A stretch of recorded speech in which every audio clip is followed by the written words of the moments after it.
po ako sa nasa likod. Kay, sige, jutay lang kami nga.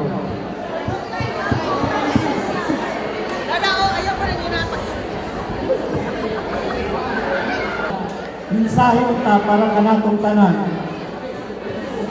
Apan tungod sa microphone, and then tungod sa kainit, and then ang uban kabalo ko nga kulang pa ang panahon para makitabi sa ilang kauban, ato na lang yung move on. So magbinula lang na lang ko diri karong hapon. When President Rolex Ramirez informed me, by the way, before ko mo-continue, ako i-acknowledge sa si Sir Pergentino Yabres na pa ba diha? Wala na. Si Sir Pergentino Yabres, ang pinakaunang principal sa Sikayab National High School. Nakadol. Ato silang pakpakan.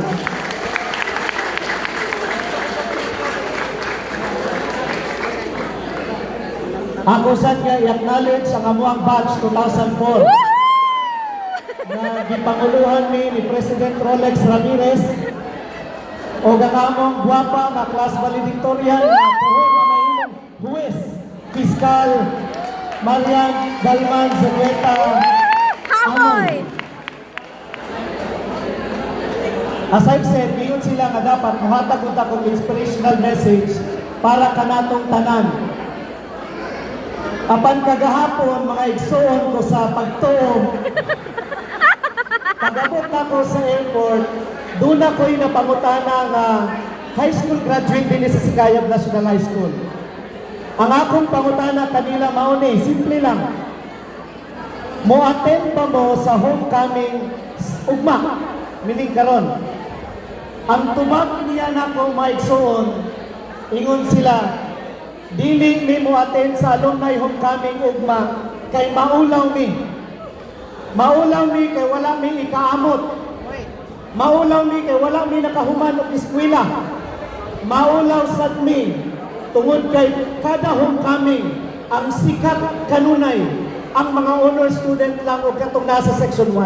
Correct. Daghan ang gusto na mo-attend sa atong alumni homecoming apan tungod sa ilang sitwasyon, wala nakahuman og eskwela, namanday daw kuno sila, namasahero daw kuno sila, nangista daw kuno sila, busay kun sila, wala may karapatan nga moadto sa Sikayab National High School nga alumni homecoming. And because of that, I have decided to just share from my heart this afternoon.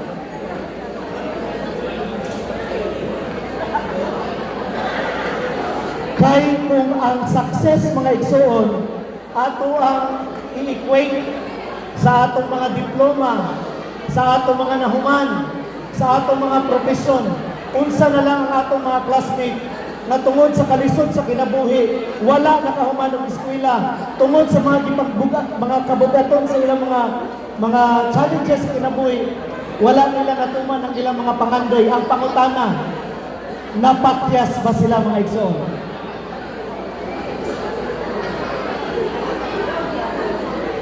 So karong hapon mga igsoon, nala ko i-share nga duha ka butang.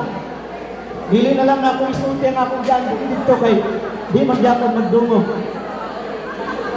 Ang unang mga igsoon, I think you and I should begin to redefine what success is. Kinahanglan atong usbon ang atong mentalidad kung unsa ang tinuod nga kalampusan sa usa ka tawo. Kay kasagaran mayon ta nga kano sa makamahimong successful? What makes a man to be a successful woman? What makes a person to be a successful alumni? Kung siya ba mamahimong abogado, kung siya ba mahimong doktor, kung siya ba mamahimong nurse, kung siya ba mamahimong maestra, dayon og panamitan mo na tay classmate ka habal-habal driver or mga mangingisda or mga karpintero, dili sila successful.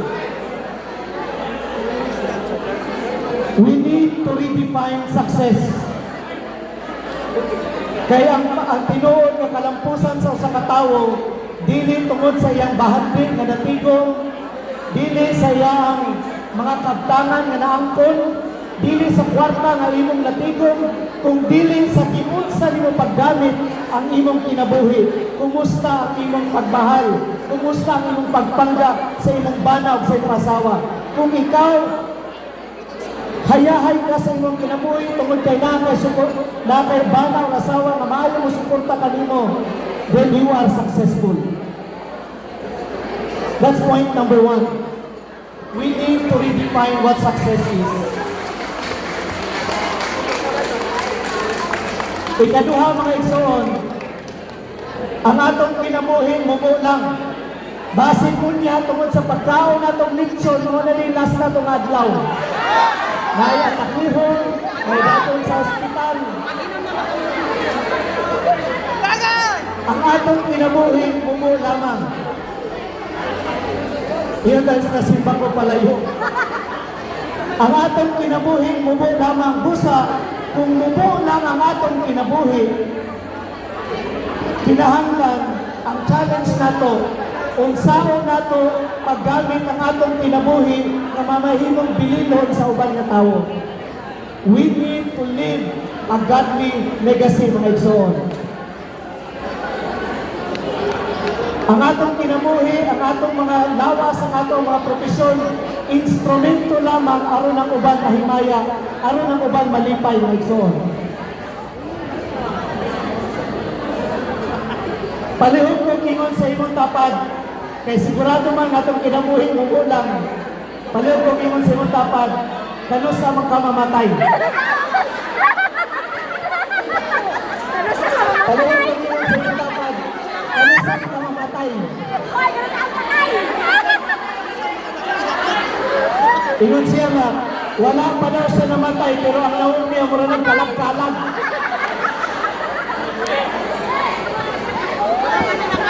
So kung ang kinabuhi nato, mubo lang, kung ang atong kinabuhi mubo lamang, atong gamiton ang atong kinabuhi aron mamahimot ang ihemplo para sa uban. That's point number 2. O last, my son. Alas 2 naman. Ang pinaka-last, my son, kung unsa man ang atong naabot sa atong kinabuhi, kinahanglan mamahimo ni nato ning gasa sa atong Ginoo, my son. Busa ang akong mga mensahe para sa kauban ako nga alumno sa Biskayag alumni. Kung wala ka nakahuman ng eskwela, kung karon namanday ka, be the best carpenter that Sikayab National High School has ever produced. Kung ikaw mag-ista ka karon, ayaw kaulaw sa imong classmate, mamatay ra po ng tawhana, hindi ka madala yung bahagi. Let us be the best carpenter, the best fisherman, the best farmer, the best habal-habal driver nga ginundo sa Sikayab National High School. Dili nato sugdo ng atong kinabuhi tungod sa atong mga titulo. Kay dili nato na madala may suon. Kung ang atong kinabuhi mubo lang, pag hinahinay sa imong pagkamaldita kay mamatay lang niya ka. Ayaw kayo pagkalit sa hangin sa imong panay. Kayo ka, mulukot ka na.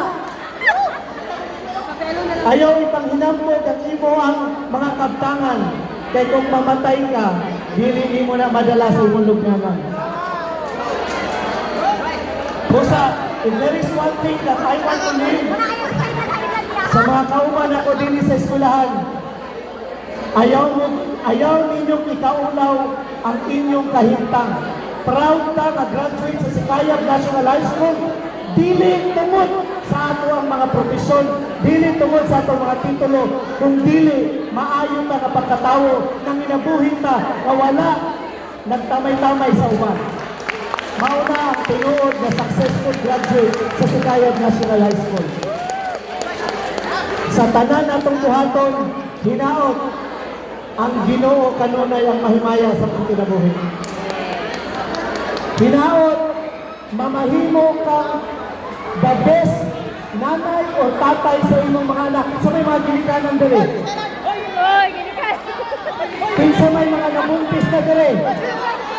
Nalami Kinsa may nakapabunos na diri. Okay. Ang challenge nato mga igsoon, we must be the best person that we can be. Dili importante ang istorya sa ubang tao kung dili unsa ang ika-istorya sa atong Ginoo panahon nga hukman na ta mga igsoon. So remember, dili diploma, dili kwarta, dili ang atong mga bahandi, kung dili ang atong kasing-kasing, ang atong pagkatawo o ang atong pagka-servant diya sa Ginoo. May hapon ka natong